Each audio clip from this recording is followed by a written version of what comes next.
Feliz sábado. Espero que estejam tão animados e entusiasmados quanto eu estou esta manhã. É um prazer muito grande voltar aqui a Aveiro. Eu creio que já há uns bons 10 anos, 8 para 10 anos provavelmente, que eu não vinha aqui. E a Igreja de Aveiro, bem, eu já nem conhecia esta nova pequena maravilha. Passo a força da expressão. Vocês estão muito bem instalados. Espero que não se acomodem demasiado, mas gostei muito da vossa igreja, está muito bonita e eu penso que é muito dignificante para o nosso país vermos uma igreja que se afirma e que se instala da forma potentosa como vocês se fizeram aqui. Está bonita, muito bonita. O Senhor seja honrado com este templo. Bom, dadas as recomendações, eu tentei ser bem rápido para não gastarmos muito tempo com isso. Eu queria partilhar com os jovens e com a igreja um pouco de uma fase de interregno da minha vida, que talvez possa ser a realidade de muitos. Antes de eu ser convidado para apresentar a NET, eu, entre as reuniões sociais e a minha vida mais dinâmica das farras, e esse período da NET, eu tive uma fase turbulenta da minha vida. Os nossos jovens muitas vezes passam por períodos difíceis, dos quais os adultos nem sonham que eles estão a viver. E eu vivi por muito tempo uma vida dupla. De manhã eu estava na igreja e à noite eu ia para a discoteca e para as festas e para as farras. Nunca saí da igreja e sempre saía para a discoteca só com amigos e jovens da igreja. Às vezes os papás ficam tranquilos porque os seus jovens estão a fazer atividades com os jovens da igreja. Mas o que interessa é fazer atividades com Cristo, atividades de igreja, atividades sagradas ou consagradas que honrem o Senhor, não apenas fazer qualquer coisa com jovens de igreja. Eu tinha uma banda de rock, também só com jovens de igreja, eram os Babel, e é um nome bem próprio para uma banda de jovens de igreja. O nosso objetivo era tocar música rock e os jovens cristãos pudessem ouvir, que não tivessem palavrões, que não tivessem palavras obscenas ou coisas desagradáveis. E eu comecei a questionar muitas coisas como jovem.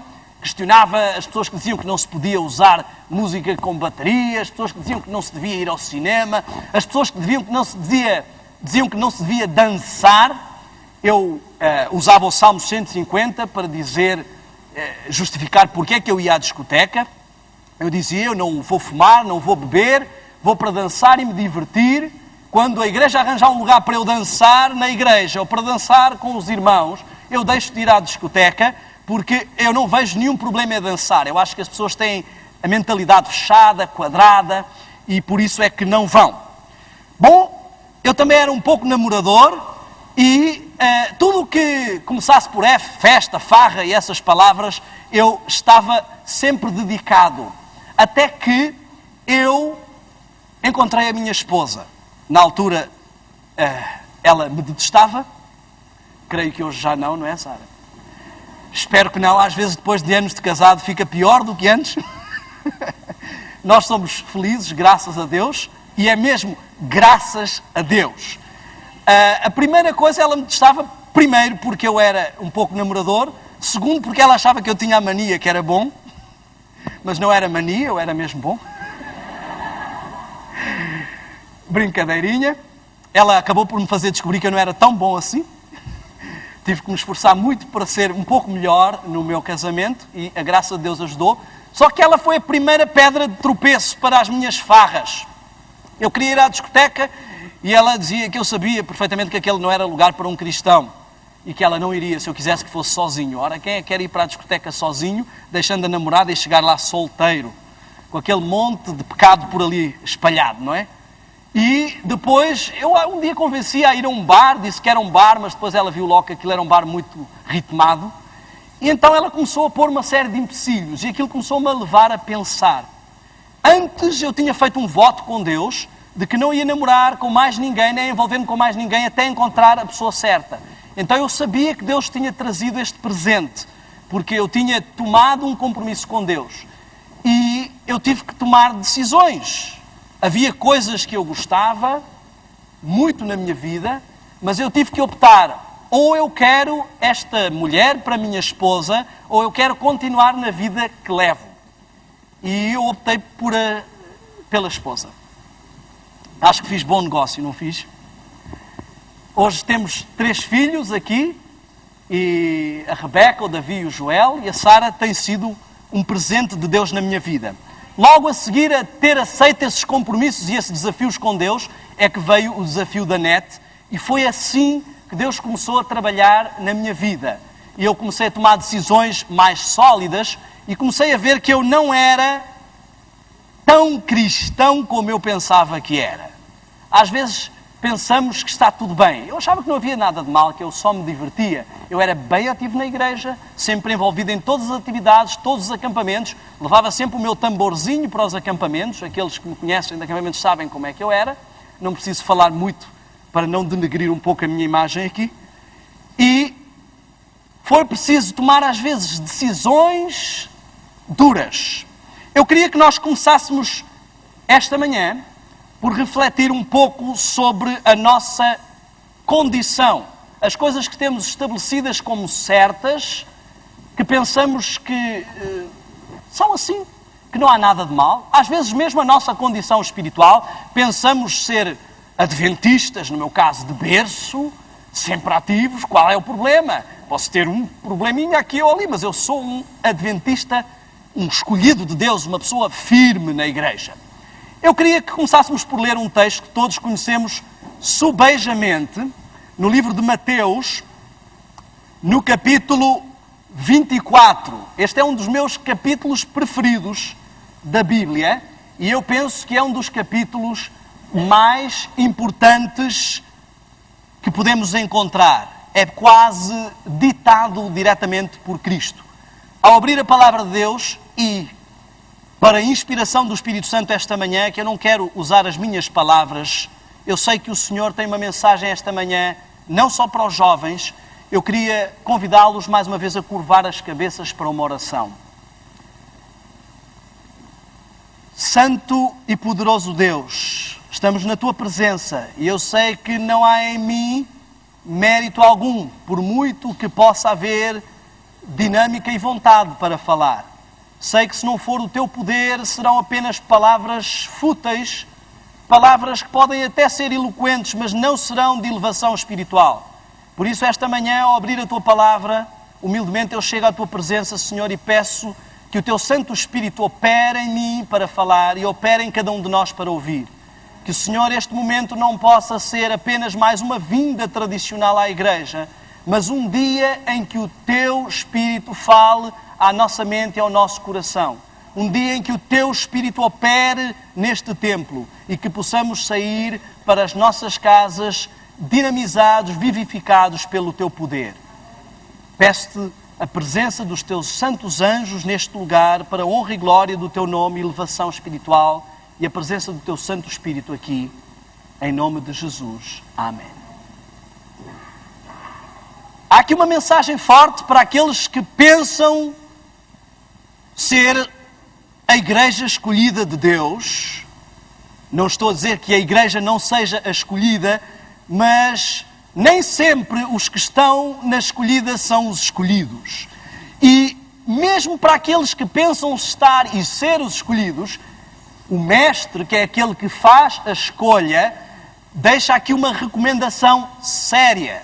No versículo 24 do capítulo 24. Fica muito fácil. Eu penso que até a providência divina nos capítulos e versículos ajudou nesta situação. Mateus 24, 24.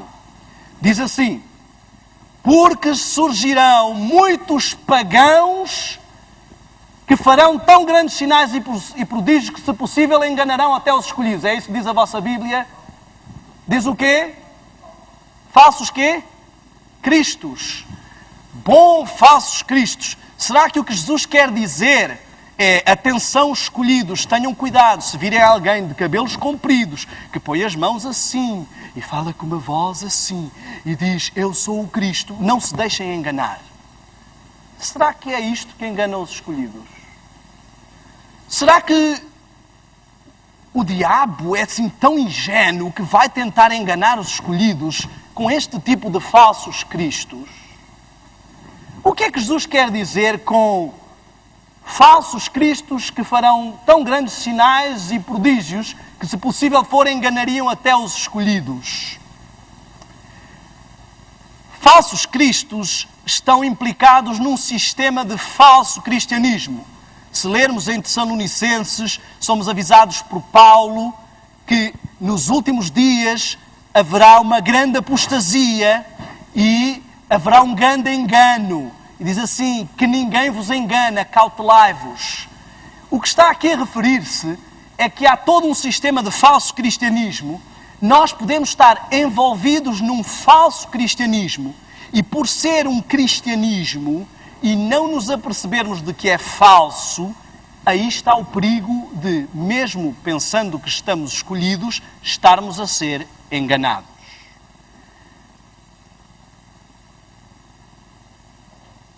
Quem quer aqui ser enganado? Posso ver as mãos? Quer ser enganado? Não. Eu pus na positiva. Se alguém aqui quer ser enganado. Quem quer aqui ser escolhido? Isto é básico e óbvio. E talvez se eu perguntar aos ateus lá fora, também vão responder a mesma coisa. Quem é que aqui está a ser enganado? Se soubesse que está a ser enganado, já não estaria a ser enganado. Então, normalmente, quando estamos a ser enganados ou quando há algo no nosso cristianismo que não está correto, a tendência é não nos apercebermos disso. Isso era o que se passava comigo. Havia muita coisa errada no meu cristianismo. Por exemplo, o meu microfone estava errado, eu não me estava a perceber.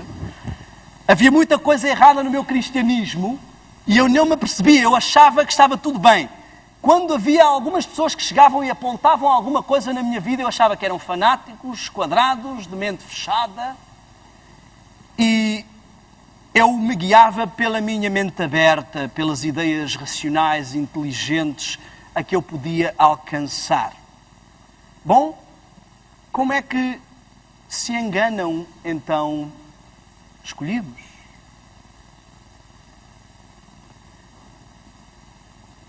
Escolhidos podem ser enganados com o paganismo, com o mundanismo. Se eu chegar a alguém e apresentar coisas que são do mundo, que não são da igreja, eu vou enganar mais facilmente essa pessoa com essas coisas, ou se eu lhe apresentar coisas aparentemente inofensivas ou religiosas, que não se apercebe onde está o erro. Muitas pessoas têm a tendência a dizer, não, virão falsos cristos, quando vier Satanás como anticristo, nós já sabemos que não é Cristo. Sabem porquê? Porquê é que vamos saber que é Satanás e que não é Cristo? Vai pisar na terra. E todos estão tranquilos. Não vamos ser enganados porque sabemos que ele vai pisar na terra. Este é o meu pé direito. Vamos dizer que este é o chão. E eu queria fazer uma experiência bem simples. Eu queria que vocês me dissessem quando é que o meu pé direito, apesar do sapato, está a tocar no chão ou não. Estou a tocar com o pé direito no chão? Sim ou não? E agora? Não? Sim ou não? Estão a ter dificuldade? E agora? Está a tocar ou não? Estão a dormir já? Não ouço respostas. Sim ou não? Obrigado. E agora? Isto é extraordinariamente difícil e perigosíssimo para enganar escolhidos. Vocês tiveram muita dificuldade em saber se eu estava com o pé no chão ou não, não é?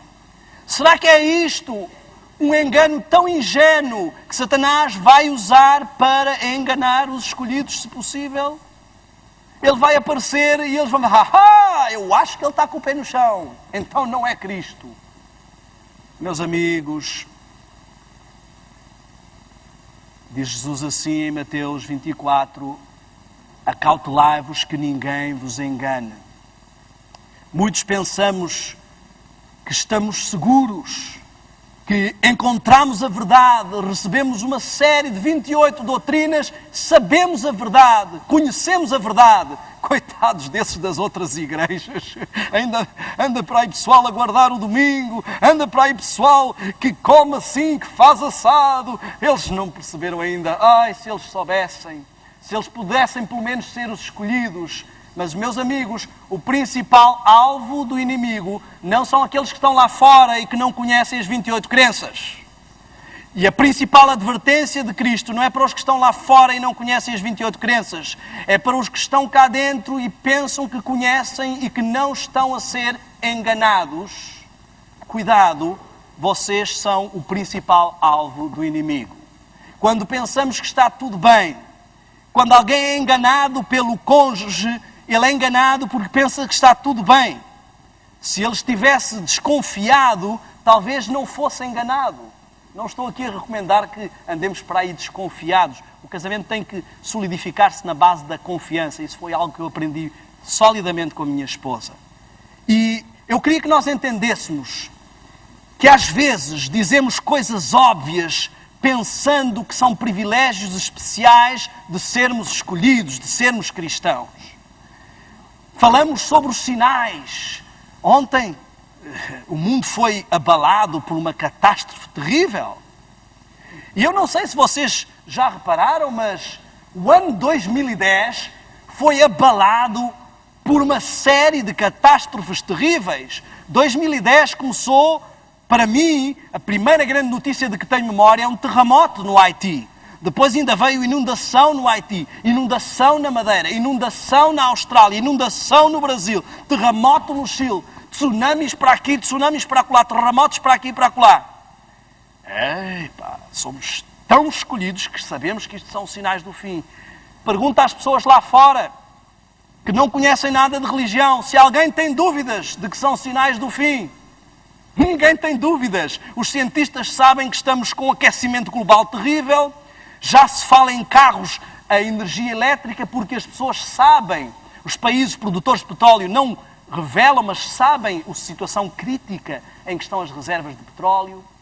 Toda a gente sabe que é o fim. Alguns falam coisas como 2012, que o mundo vai acabar e que para muitos vai acabar até antes. Muita gente, do jeito que estão as catástrofes, para muita gente o mundo vai acabar muito antes de 2012. E alguns dizem, não, isso é alarmismo. As pessoas ficam a encarar essas coisas de forma alarmista.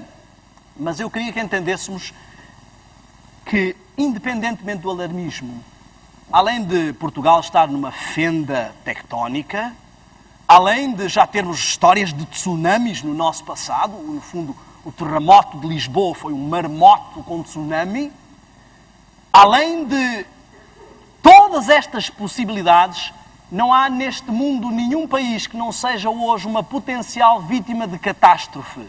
E a mais que não fosse, mesmo que isso não anunciasse a vinda iminente de Cristo, isso deveria colocar-nos a todos em alerta. Eu saí de Portugal há 7 anos, e 7 anos atrás, quando eu saí, as temperaturas não estavam como estavam, ou como estão, melhor dizendo, as chuvas e os calores, e isso é um fenómeno mundial. Quando no hemisfério norte é inverno, no hemisfério sul é verão. E, interessantemente, os climas, ao virmos do Brasil, nós tomamos essa noção dessa situação. Os climas são um pouco polarizados em oposto. Quando é inverno aqui, é quando temos muitas chuvadas. Mas as chuvadas no Brasil são no verão. Quando é verão aqui, é quando temos muitas secas. Mas as secas no Brasil são no inverno. Então, o que acontece com o nosso planeta é isto. Seca global, depois muda a estação, inundação global. Isto é o que está a acontecer. Cada vez mais polarizados, mais intensos, mais extremistas. Os calores, os frios e as temperaturas. Vamos ficar alarmados? Amigos, não é esse o meu objetivo esta manhã.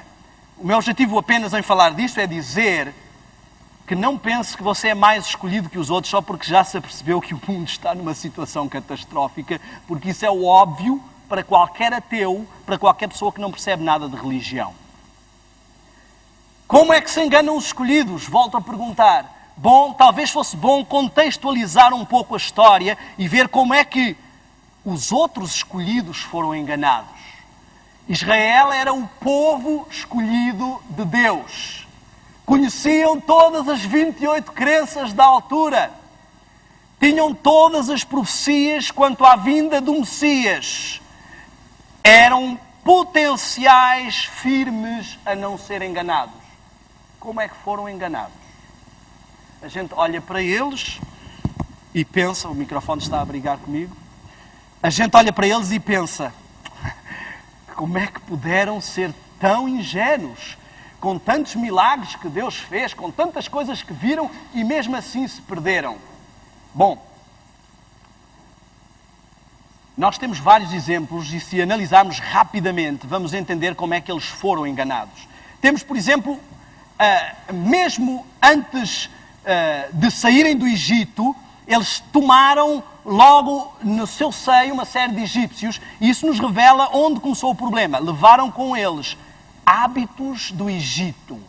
Não deixaram para trás a sua vida egípcia. A travessia do Mar Vermelho, ela representa o batismo. A água se abre, nós passamos pelo fundo e deixamos para trás a nossa vida egípcia. Mas eles entraram para a santificação, que é representada pelo deserto, sem quererem deixar para trás a sua vida egípcia. Alguns também são atormentados pelo passado. Uns pelos torresmos, outros pelo vinho. Muitos de nós somos atormentados. Mas nós vimos que eles quiseram, por não conseguirem deixar a sua vida passada, quiseram batizar as coisas passadas e torná-las sem problema. Primeiro aspecto. Vemos, por exemplo, outros casos da Bíblia. Balaão, estudámos esta semana. Balaão é um caso muito interessante de ser analisado, ali em Números 24 e 25. A forma como ele enganou, eu queria que nós víssemos com atenção. Primeiro ele tentou amaldiçoar o povo várias vezes. Mas eles eram os escolhidos de Deus. Como é que você vai amaldiçoar os escolhidos de Deus? Satanás pode tentar amaldiçoar esta igreja, meu amigo. Pode levantar inimigos contra esta igreja. Pode chamar esta igreja de Babilónia. Pode fazer o que quiser e denegrir a imagem da igreja. Mas ele não consegue amaldiçoar aquilo que Deus abençoou. Mas a história de Balaão nos mostra como é que Satanás pode amaldiçoar aqueles que Deus quer escolher e abençoar e que estão na igreja que ele escolheu. O que é que ele fez? Bom, já que não vão a mal, vão a bem. Eu vou arranjar uma festinha, umas coisinhas inocentes que não têm mal nenhum, porque eles estão muito atentos para o que é mau. Estão muito atentos para as doutrinas erradas. Mas com uma festinha, convidei israelitas. Olhem, a gente esqueceu esta ideia da maldição. Venham aqui, temos comida e bebida a valer. Vai ser uma maravilha. Olhem, as nossas mulheres são bonitas. Nós nem estamos com preocupações. Podem vir e estar aqui connosco. Somos todos amigos. E eles baixaram a guarda. Porque estavam entre amigos. Beberam mais do que deviam, comeram mais do que deviam, adoraram da forma que não deviam, envolveram-se em atividades que não deviam. E assim foram amaldiçoados e muitas vidas se perderam. Bom, será que isto foi só com Israel ou Satanás usou esta tática outras vezes? Nós vemos que Ló também achava que não havia problema nenhum em estar ali junto com os de Sodoma e Gomorra. Não, nós sabemos a verdade.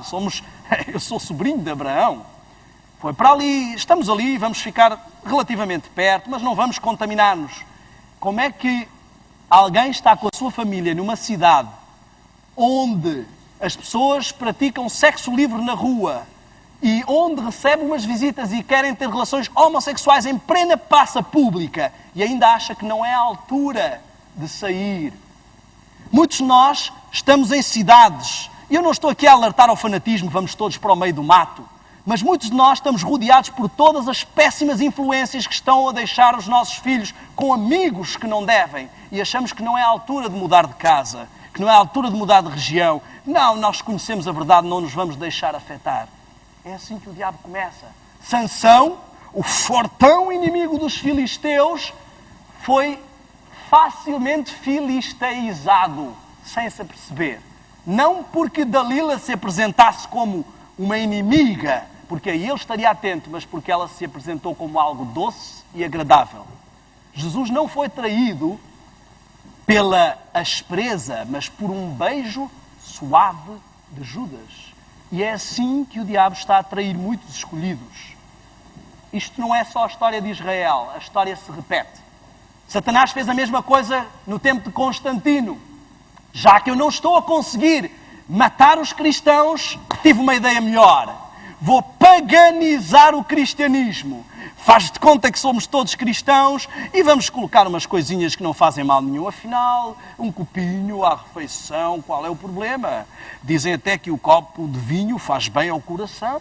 Então eu não vou tornar-me um viciado. Afinal, uma roupinha um pouco mais ousada, eu não sou um alien. Eu também tenho que promover um pouco o meu produto, senão como é que eu vou casar? Afinal, uma noitadinha, uma farrazinha de faculdade, qual é o problema? Eu não vou para lá beber, eu não vou para lá fumar. E assim começam as pequenas condescendências. Já ouviram falar, com certeza, na história dos sapos cozidos lentamente. Se puser o sapo na água a ferver, ele pula logo para fora. Mas se puser na água fria e acender o lume bem brando e deixar o lume queimar, a água vai aquecer e o sapo não salta, porque é gradual. Satanás não nos empurra para a apostasia. Ele nos ajuda a deslizar suave e tranquilamente para essa apostasia. E muitos estão à espera de ver um momento brusco, mas não se apercebem que já estão longe. Se repararem, olhando para o relógio que está a conspirar contra mim neste momento, vemos muito claramente que o ponteiro dos segundos está a avançar. Mas podemos ficar até atentamente a olhar para ele e não nos apercebemos que o ponteiro das horas avança. Mas quando demos por ela, as horas estarão bem longe. É isso que acontece com a vida espiritual de muitos. Nós vemos que muitos talvez estejamos com o nosso cristianismo como Judas. Judas estava tão envolvido com os discípulos de Cristo que pensou que também era um discípulo. Talvez alguns de nós estão tão envolvidos com a igreja que também pensam que são os escolhidos, que também pensam que são cristãos. Comparam-se com os vizinhos que levam uma vida, sinceramente, bem diferente da minha. Não guardam o sábado, comem carne de porco, olha alguns o que é que fazem ao sábado à noite, as farras em que vão, bebem grandes bebedeiros. Nós não fazemos nada disso, somos os escolhidos. Mas não são as raposonas que dão cabo da vinha, mas as raposinhas. São aqueles pequenos detalhes onde Satanás vai usar. As virgens, elas adormeceram por demorar-se muito tempo. E a igreja de Laodiceia não é um problema de ser uma igreja fria. É isso que a Bíblia diz lá. É uma igreja muito fria, por isso vou vomitar. Qual é o problema dela? Morna. Ela não se apercebe que nem é uma coisa nem outra. Ela acha que está quente e não se apercebe que está mais para o frio. E isso é o que mais deixa Deus perturbado, porque é o que menos dá hipótese de agir. Reparem que Jesus não disse assim: quem se opuser a mim é contra mim. Ele diz assim: quem não se assume firmemente por mim é contra mim. Qualquer adventista que não se assume firmemente por Cristo, mas que desliza para atividades que não são de Cristo, discretamente ou com pequenas condescendências, é inimigo de Cristo. E o pior é que não nota que é. Pensa que está quente, mas está morno, porque ele está-se a comparar com os frios. E comparando o frio com o morno parece muito quente. Amigos, somos advertidos para os últimos dias. Eu queria que ainda no capítulo 24 de Mateus nós víssemos o que está aí a dizer em relação aos dias de Noé e nos apercebêssemos do que é que Deus quer dizer ao seu povo. Deus está a dizer hoje aos jovens, aos adultos, assim como foi nos dias de Noé, no versículo 37, assim como foi nos dias de Noé, será também nos dias do Filho do Homem. Vão estar distraídos com comida, bebida, sexualidade livre, entregas ao prazer, e não se vão aperceber até o dia em que chegue o dilúvio e os apanhe desprevenidos. Não se aperceberam. Meus amigos, Noé não conseguia construir uma arca daquele tamanho sozinho. Ele teve a ajuda de inúmeras pessoas. E onde é que elas estão? 8 pessoas. 8 pessoas depois de 120 anos de pregação. Interessantemente, a Igreja tem levado esta mensagem por 150 anos. Já vamos a caminho de 160 anos. Imaginem o que é ao fim deste tempo todo só levarmos da Igreja 8 pessoas. É frustrante. Para um Deus que cria uma arca. Reparem, a arca tem um simbolismo, é uma proteção de Deus para salvar aqueles que querem ser escolhidos e salvos. Não é Ele, não é que fecha a arca, é Deus. Não somos nós que vamos fechar as oportunidades. Costuma-se dizer que a Igreja pode ter muitos defeitos, tal como a arca cheirava muito mal lá dentro, mas é melhor estar na arca do que lá fora no dilúvio. E nós temos que entender que a Igreja é como um barco. Ela tem que estar na água, mas ela não pode deixar que a água entre, porque senão ela vai afundar-se. Nós vivemos no mundo, mas não somos do mundo. E tem que haver uma distinção e uma diferença, não só por sermos diferentes. Diz que nos últimos dias muitos seriam levados por espíritos enganadores, doutrinas de demónio, diz 1 Timóteo 4.1. 2 Timóteo 3.4 diz algo muito sério. Mais amigos dos prazeres do que amigos de Deus. Amigos, aqui está um dos grandes segredos do inimigo. Ei! Ele não vai trazer um bolo de moscas e dizer assim, olha, eu tenho aqui um bolo de moscas, queres uma fatia? Ninguém vai dizer um bolo de moscas. Ele vai trazer coisas apetitosas, coisas agradáveis, aparentemente inofensivas, aparentemente boas. Ele já sabe que todos nós não vamos beber café. Então, se ele quiser pôr cafeína nas veias dos adventistas, ele tem que lhes dar chocolate. Porque isso não tem mal nenhum. Fanatismo não comer chocolate. Mas tem cafeína até bromina. Não bebes café, não há problema. Mas nós criamos clichês. Café é do diabo. Chocolate, apesar de ser preto, também não é. Alguns vão ao chocolate branco. Não sei se é racismo.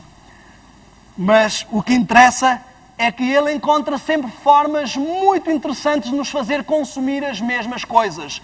Não bebes vinho? Não. Vinho, na minha igreja não bebemos vinho. Porquê? Porque a Bíblia diz que vinho ou bebida forte é escarnecedor.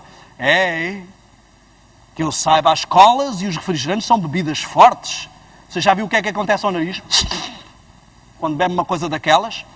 Cafeína, todas as coisas que possam ser viciantes, o caramelo, todo tipo de estimulantes consumimos, desde que não tenham o rótulo de vinho. Clichês. Satanás gosta de trabalhar connosco com clichês, tabus. Criamos tabus com determinadas coisas. Elas são do diabo, mas as outras, quer dizer, toda a gente faz. Ninguém fica alcoolizado com uma cola, não é? É assim que ele trabalha. Ele trabalha com o subtil. Israel pensava que conhecia as profecias. Tinham todas as profecias. Mas eles não estavam a estudar devidamente. Era algo que tinham ouvido quando tinham feito o estudo bíblico e as 28 doutrinas, mas não estavam a acompanhar. Eu queria que fizéssemos um pequeno check-up esta manhã. Como é que estamos? Comparativamente aos outros escolhidos, reparem, Deus deixou o exemplo de Israel para nós não cairmos no mesmo erro. E será ridículo, diz que cair uma vez, à primeira todos caem, à segunda só cai quem quer, à terceira só cai quem é bobo. Alguns de nós caímos tantas vezes na mesma coisa. E Deus está-nos a mostrar aqui, repare, eles conheciam as profecias do Messias, chegou o Messias, disse, eu sou o Cristo enviado por Deus. Esse indivíduo não tem nem dinheiro, não tem nem onde cair morto, não tem nenhum status. Quem é este indivíduo? Ele nem estudou nas nossas escolas, como é que ele chega e diz que... Olhem, porque eles não estavam a ler as profecias. Misturaram as profecias da segunda vinda, que Jesus virá como um rei, com as profecias da primeira, que vinha como alguém não tinha onde reclinar a cabeça. Um homem de dores. E nós? E eu? E tu? Se eu te perguntar acerca dos sinais, que sinais já se cumpriram e que sinais faltam cumprir, consegues traçar um quadro profético? Consegues saber em que momento profético estamos? Consegues saber qual é o próximo evento profético que vai acontecer ao povo de Deus?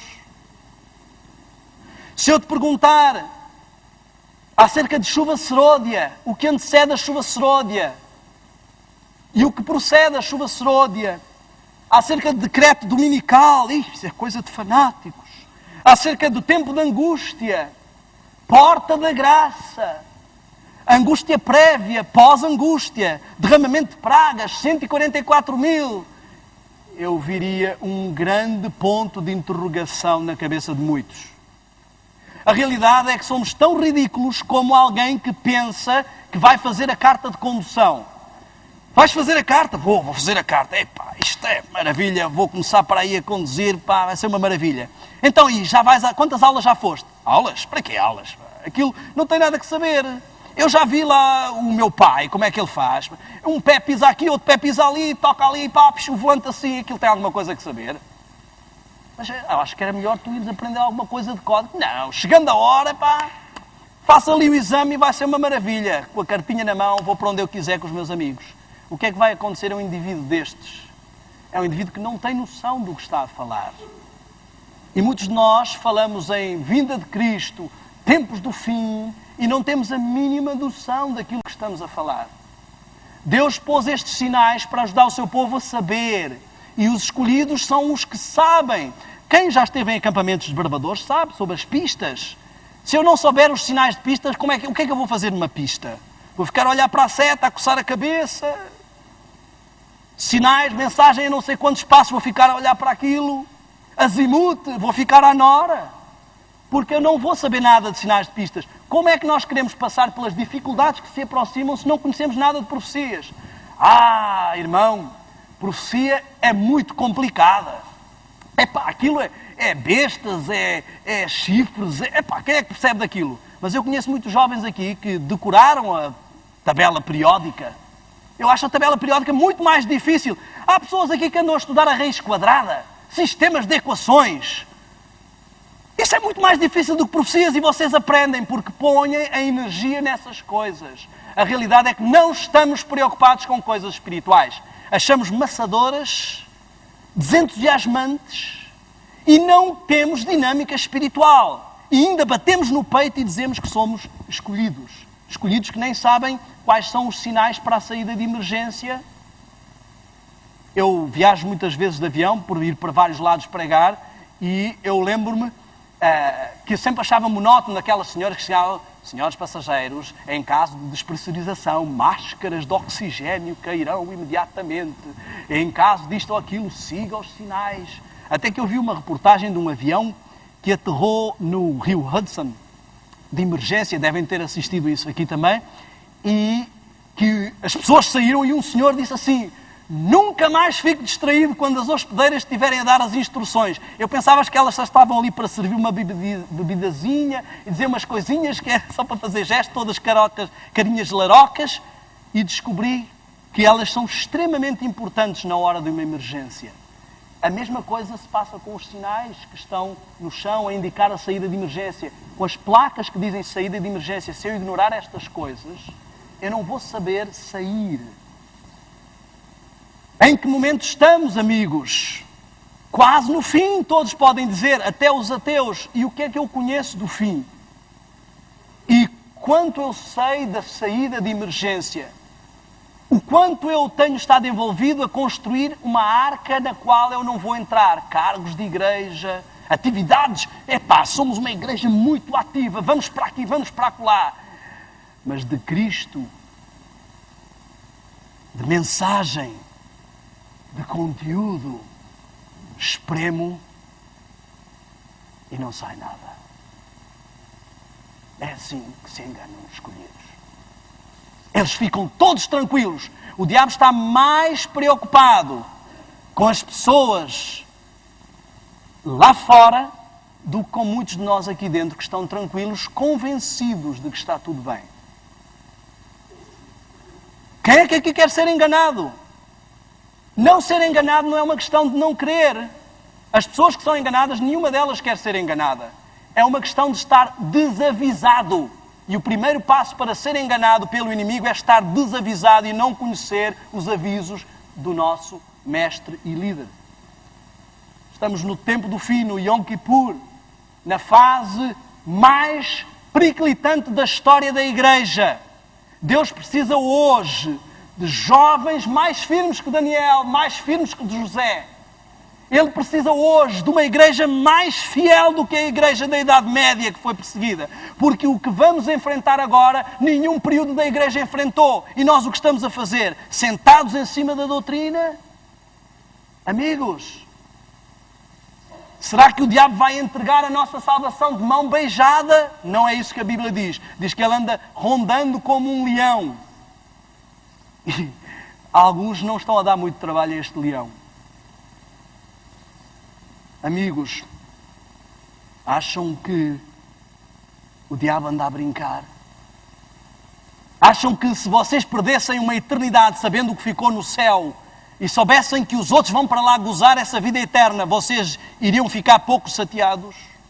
Acham que ele passou 6.000 anos no inferno sentado sem saber o que fazer à espera que chegasse a destruição?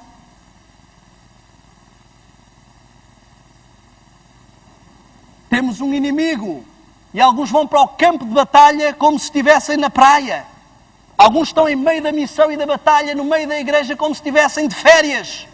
Quem vai passear-se para o campo de batalha, o mínimo que pode acontecer é levar uma bala no meio da cabeça. E a alguns é isso que lhe vai acontecer espiritualmente, se não ficarem espertos, se não abrirem os olhos. Eu não quero que me interpretem mal. Eu estou a querer dizer-vos, porque sei que muitos podem estar na mesma situação que eu estava, pensando que está tudo bem. Epá, somos uma pessoa totalmente envolvida com a igreja. A nossa vida está bem. Como é que ele engana os escolhidos? Adaptabilidade. Vamos nos adaptando a novas situações e vamos adaptando novas situações. Em vez de sermos transformados à imagem de Cristo, vamos transformando o cristianismo à nossa medida.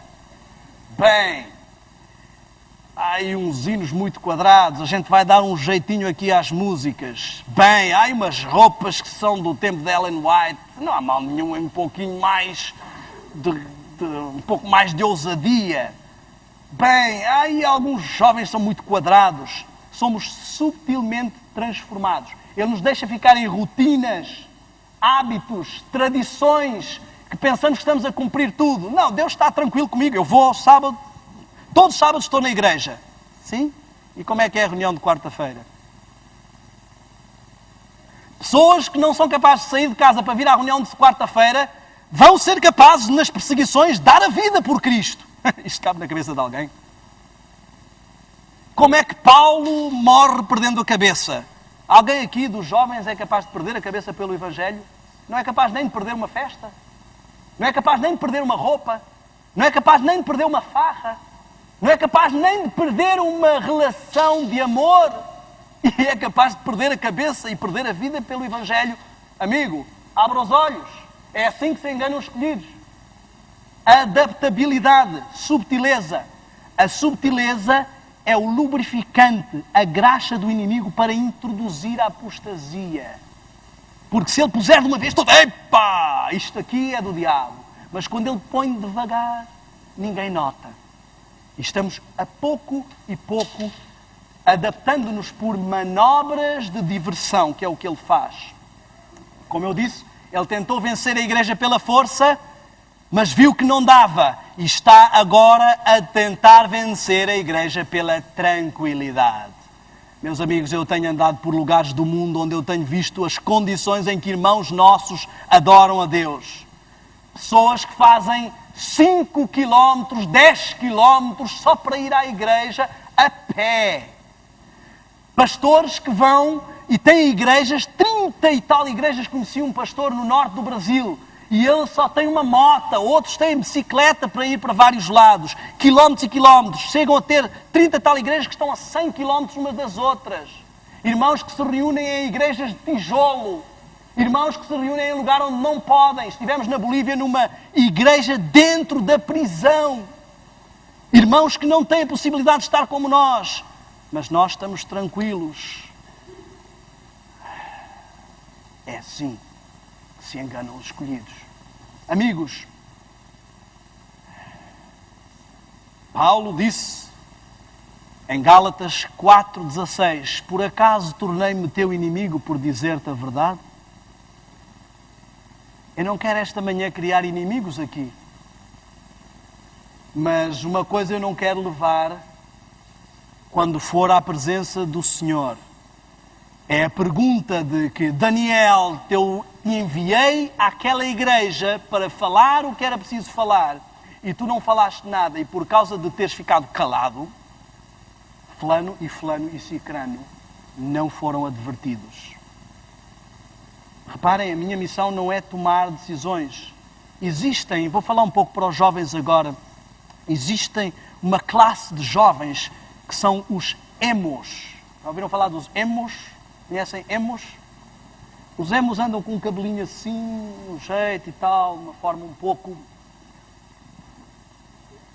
Não vou descrever. Emos, hoje em dia tornou-se uma espécie de estilo. Ela é gótica. Gótica significa que é muito pálida, parece que já morreu, mas ainda não foi enterrada. E que o cabelo é muito escuro, a pele é muito clara. É isso que é a perspectiva que os adultos têm do jovem. Nós conhecemos, fizemos uma entrevista quando estávamos com a televisão no Brasil, fizemos uma entrevista com umas jovens da favela que elas ouviam Evanescence. E elas diziam, eu identifico-me com Evanescence, porque quando eu estou deprimido eu vou lá e ouço aquela música, I'm going under. Quer dizer, eu estou a ir para baixo.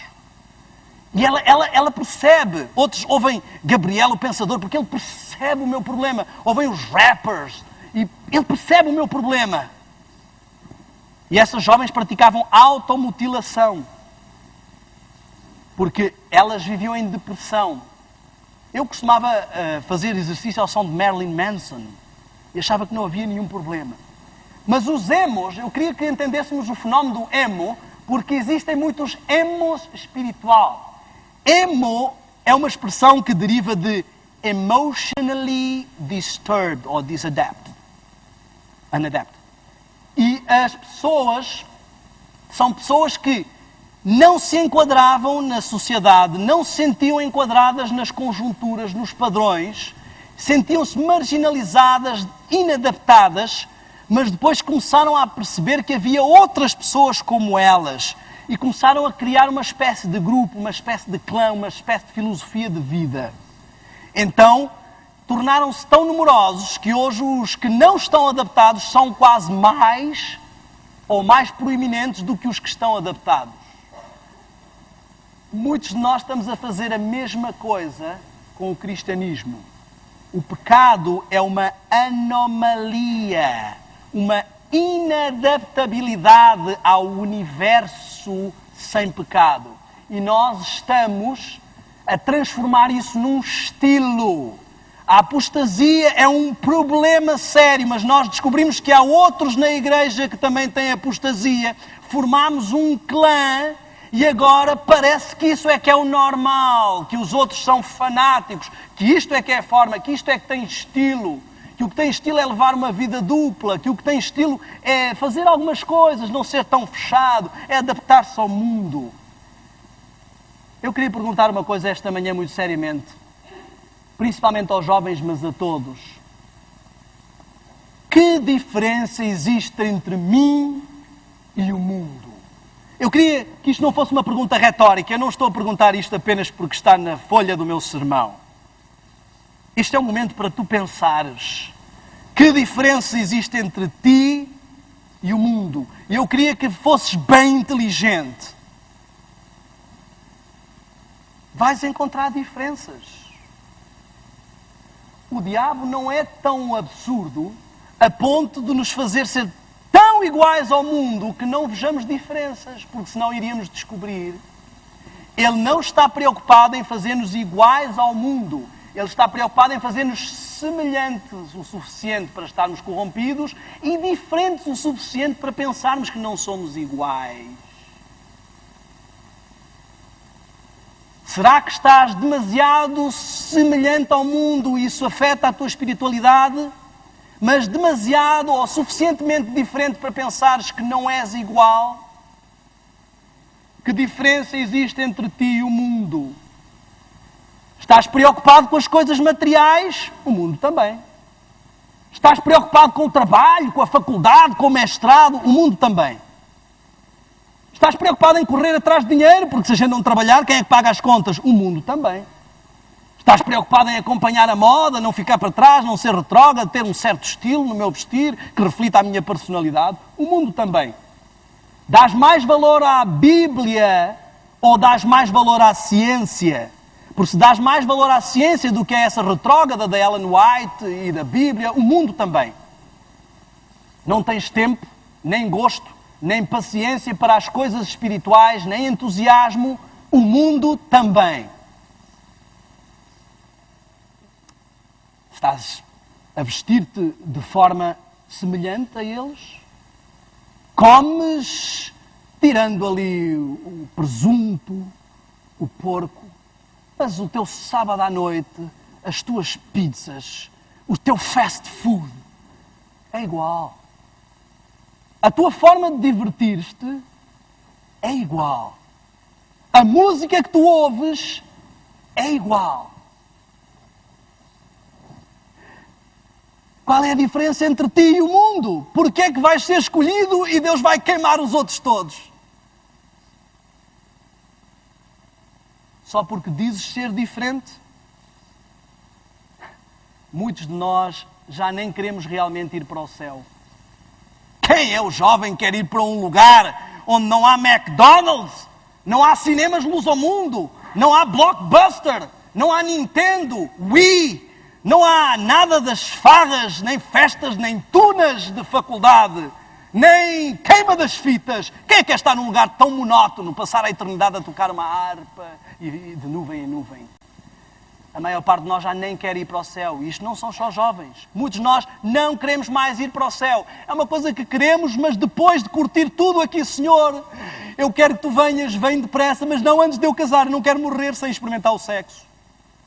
E no céu não vai haver. Mas pensa bem. Se Deus tirou o sexo e continua a chamar aquilo de paraíso, imagina o que Ele não pôs no lugar disso. Temos que parar para pensar.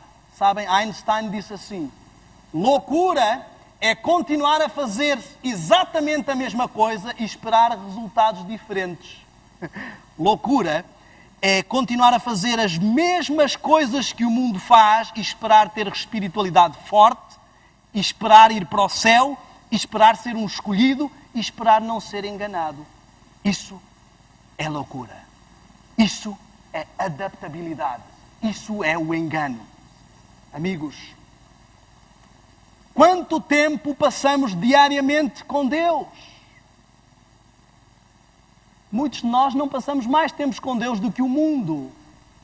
Muitas pessoas aí fora também fazem uma oração de manhã, à pressa para ir para o trabalho. Toda a gente aí fora quer que Deus abençoe a vida delas. Não somos só nós. Quanto tempo dedicas diariamente, semanalmente, mensalmente ao evangelismo, à missão? O diretor de trabalho missionário normalmente tem que arrastar as pessoas, tem que quase suplicar. Eu conheço lugares nos Estados Unidos onde o pastor dá dinheiro para trazerem gente. Ele dá dinheiro para trazerem gente. Eu digo-vos uma coisa com toda a sinceridade: se fôssemos escolhidos, a primeira coisa que faríamos era dizer a toda a gente. Quando eu comecei a namorar com a Sara, eu não conseguia ficar calado. E qualquer pessoa aqui, quando começou a namorar, não conseguia ficar calado. Se gosta mesmo de alguém, não consegue ficar calado. Tem que dizer a toda a gente. Se nós temos que ser arrastados para falar do Evangelho, é porque o Evangelho não significa nada na nossa vida. Ah, não, mas eu não ponho as outras coisas em primeiro lugar, ponho sempre Cristo. São os primeiros 2 segundos do meu dia, porque o resto eu tenho tempo para mim, para fazer o que eu quiser. Que lugar ocupa Cristo na tua vida? Sê honesto. Eu não estou a pedir que levantes a mão, responde para ti mesmo. Mas não adianta continuares a enganar a Deus, porque só estás a enganar a ti mesmo. Às vezes pensamos que estamos a agarrar um pouco das 2 vidas, mas não é possível. Jesus foi claro, não é possível servir a 2 senhores. E nunca saberemos o prazer de servir a Deus se não pularmos. É como pular de paraquedas. Sabem? Eu já fiz muita coisa divertida da minha vida e nunca fui tão feliz como hoje sendo um missionário. Eu passo de manhã à noite preocupado com as coisas de Deus e nunca fui tão feliz, nem na discoteca, nem com a banda, nem a tocar baixo, nem a andar de moto a 260 km/h. Mas para isso eu precisei tomar decisões. Deus me encostou à parede e disse, ou dentro ou fora, ou sim ou sopas, ou quente ou frio. E esta manhã Ele está a fazer a mesma coisa contigo. Sabes porquê? Porque tu nunca vais saber a felicidade de um casamento se quiseres continuar a levar vida de solteiro enquanto casado.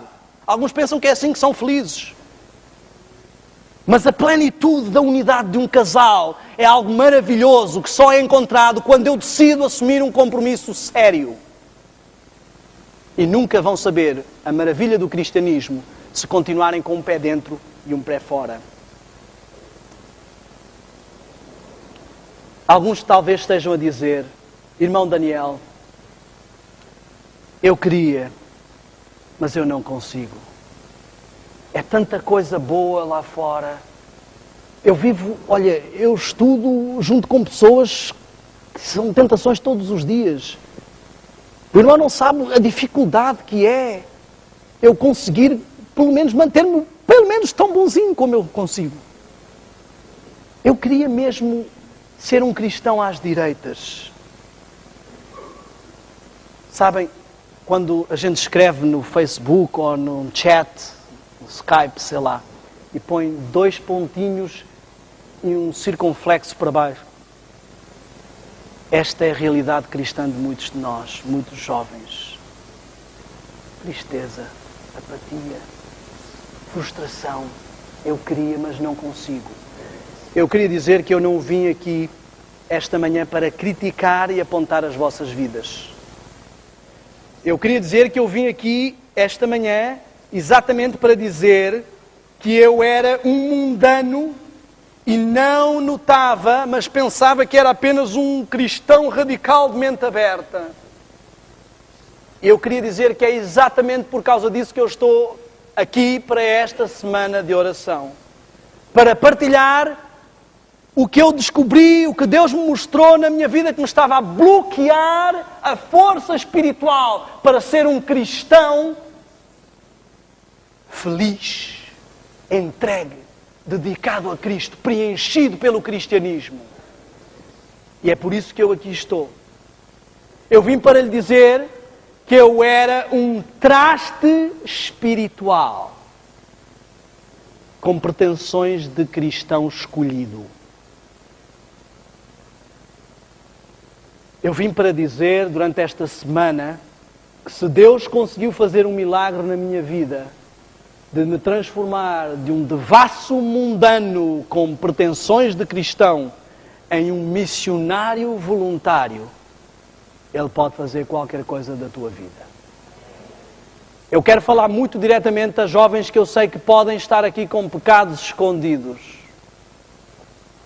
Eu sei que muitos jovens podem estar aqui envolvidos com masturbação, podem estar aqui envolvidos com sexo livre, com vidas duplas que nem os pais, nem o pastor, nem o ancião sonham. Essas coisas são muito boas, muito agradáveis, mas não valem nada considerando aquilo que Deus tem para nos dar. E o diabo é muito esperto, ele apresenta tudo o que há de melhor, tudo o que é agradável, tudo o que é bom, apetecível, porque sabe que não estamos a ver o resto.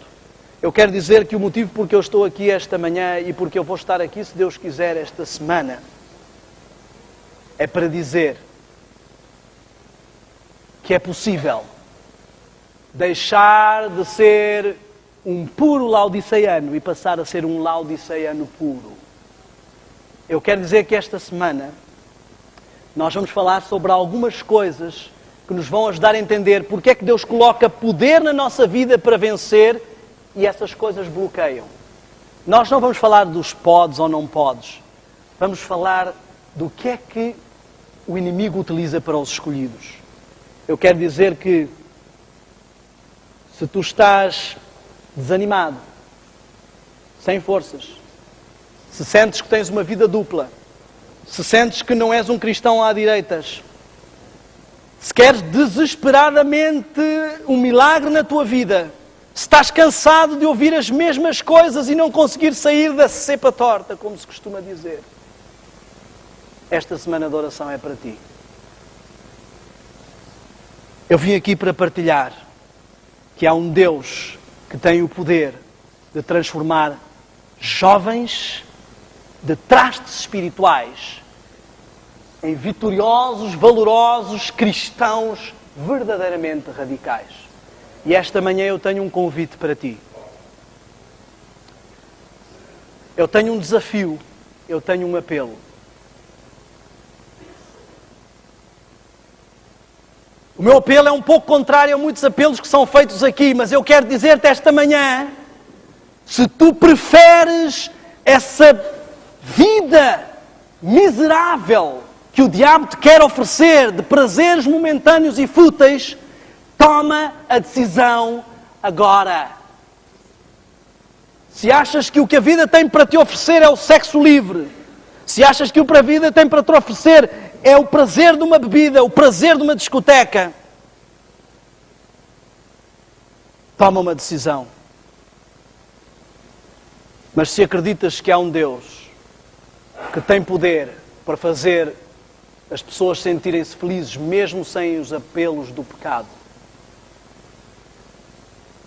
o meu convite é para ti.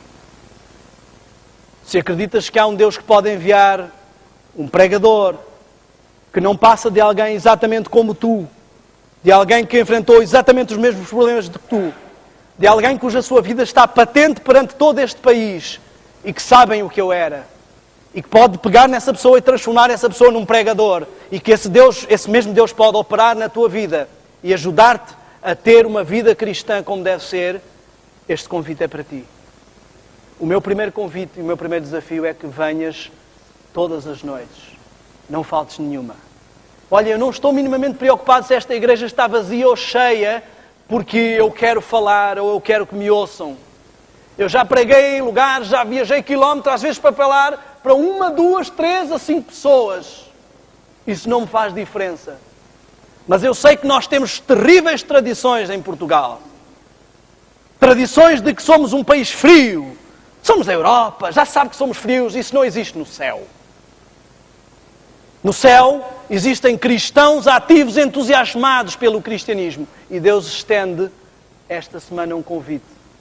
Se queres ver uma mudança, tens que fazer alguma pujança.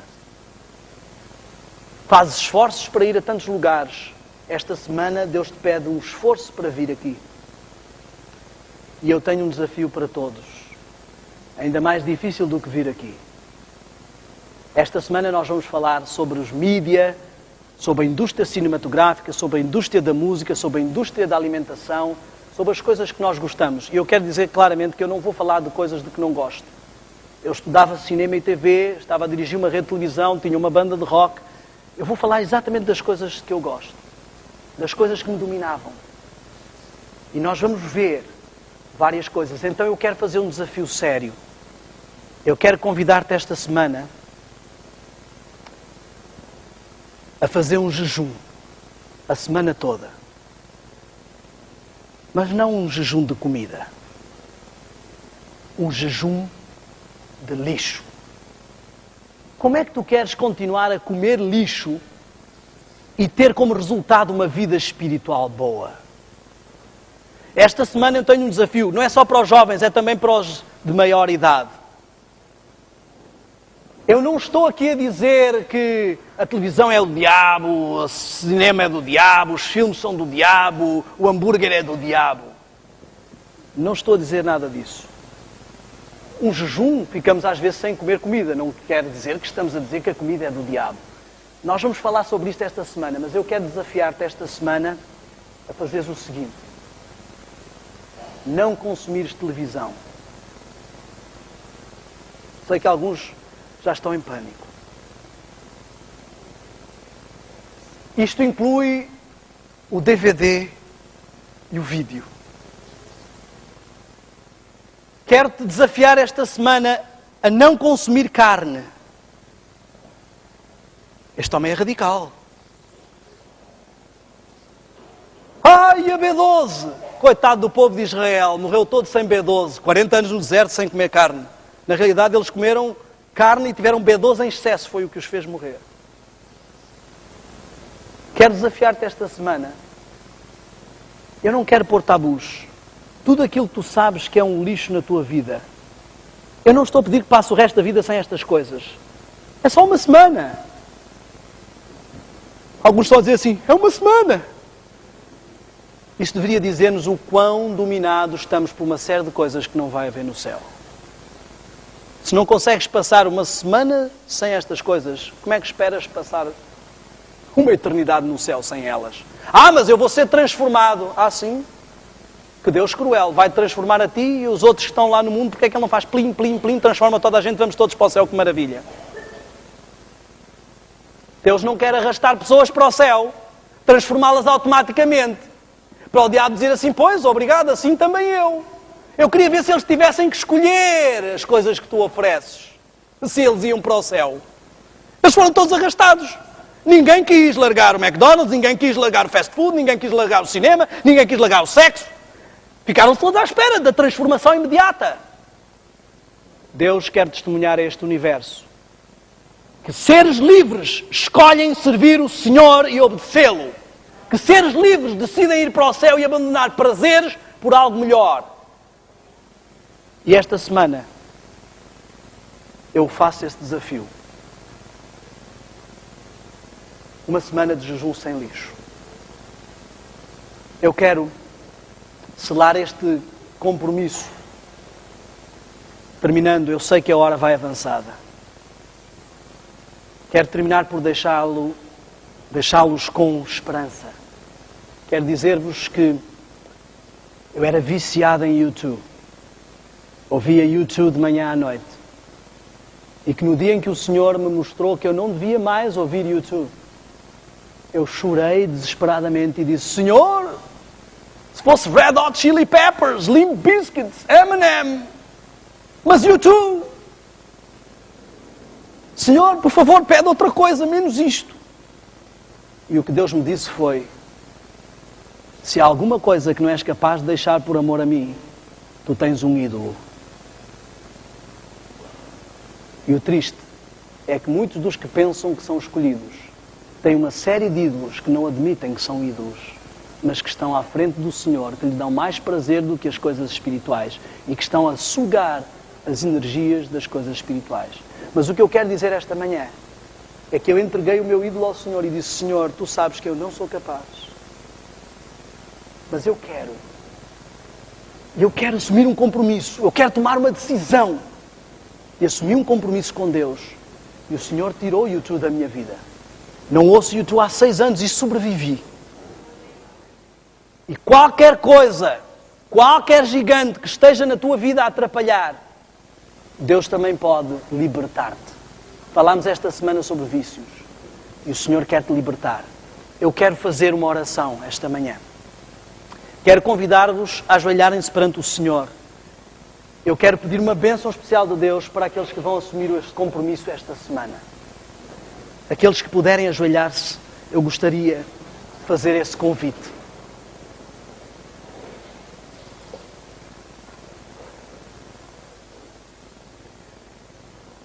Senhor Deus Todo-Poderoso que habitas nos céus, em nome e nos méritos de Jesus, vimos esta manhã a Tua presença. Sabemos, Senhor, que o Teu Santo Espírito esteve aqui. Sabemos que os Teus santos anjos estão neste lugar. E sabemos que temos à nossa disposição todas as forças do universo para nos ajudar a vencer qualquer coisa pelo Teu poder. Senhor, sabemos que se quisermos, se assumirmos compromissos no Teu poder, podemos vencer o que quer que seja. Por isso vimos esta manhã, porque queremos exercer fé em Ti. Fé para acreditar que Tu podes libertar.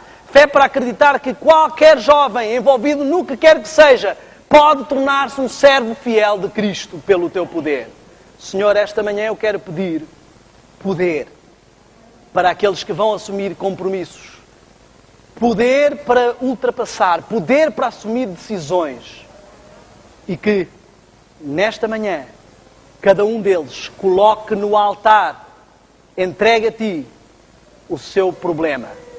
Aqueles que estão com problema com sexo, aqueles que estão a fumar às escondidas, aqueles que estão a beber e ninguém sabe, que parem de se preocupar com o mundo, que parem de se preocupar com o pastor e com o ancião e que se preocupem com a sua vida eterna e que decidam, nesta manhã, entender que o Espírito Santo lhes fala à mente e ao coração e acreditar que Deus pode tirar isso da vida deles e fazê-los felizes e ponham esse vício no altar.